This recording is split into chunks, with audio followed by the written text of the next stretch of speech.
relié à deux collectifs d'associations qui sont souvent concurrents, mais qui là s'entendent bien. Il s'agit de Environnement 92, elle-même reliée, Île-de-France Environnement, la France Nature Environnement, et d'autre part le Mouvement national de lutte pour l'environnement. Sur certains sujets, ils sont très contradictoires, mais sur les problèmes de Nanterre, ces deux collectifs d'associations se rejoignent.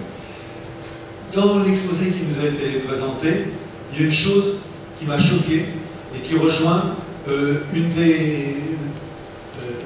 des problèmes que nous avions rencontrés lorsque nous nous sommes prononcés par rapport au schéma directeur de la région Île-de-France, c'est la place de la défense. Tel qu'il nous a été présenté sur l'écran, c'est finance.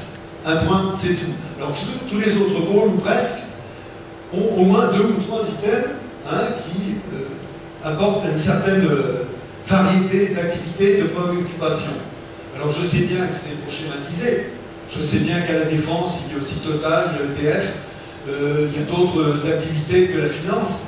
Mais justement, cette place prédominante de la finance, la Société du Grand Paris, semble-t-il, veut la renforcer encore, et ça ne nous satisfait absolument pas, parce que parmi les habitants de notre ville, la majorité ne travaillent pas dans ce secteur d'activité.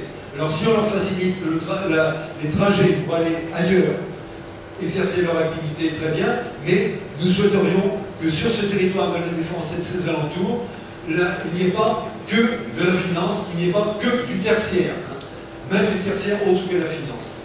Et nous voudrions aussi que ce secteur-là ne soit pas conforté, comme il est dit dans le schéma directeur de la région Île-de-France, ni renforcé comme la majorité nationale, donc la minorité régionale, le souhaitait.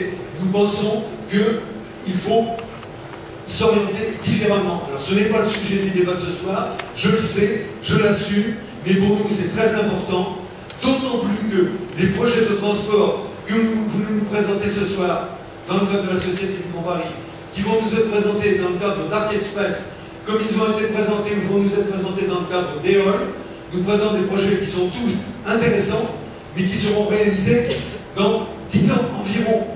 Or, la densification du secteur de la Défense et de Nanterre, c'est tous les jours qu'il se réalise. C'est-à-dire que dans 10 ans, les voyageurs venant de l'extérieur, partant d'ici pour l'extérieur, auront peut-être des conditions de transport légèrement supérieures ou équivalentes à celles de maintenant, mais d'ici là, d'ici la première mise en service d'un de ces 3 projets, ou en tout cas d'un des 2 projets, parce qu'on espère que le Grand Paris et Arc Express vont se fusionner, mais ces voyageurs-là, en attendant, ils auront des conditions de transport aggravées.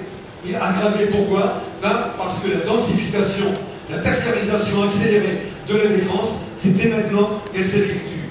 Donc ça va au détriment à long terme des gens, mais ça va au détriment aussi de leur intérêt immédiat, dans les très court terme, dans les années à venir.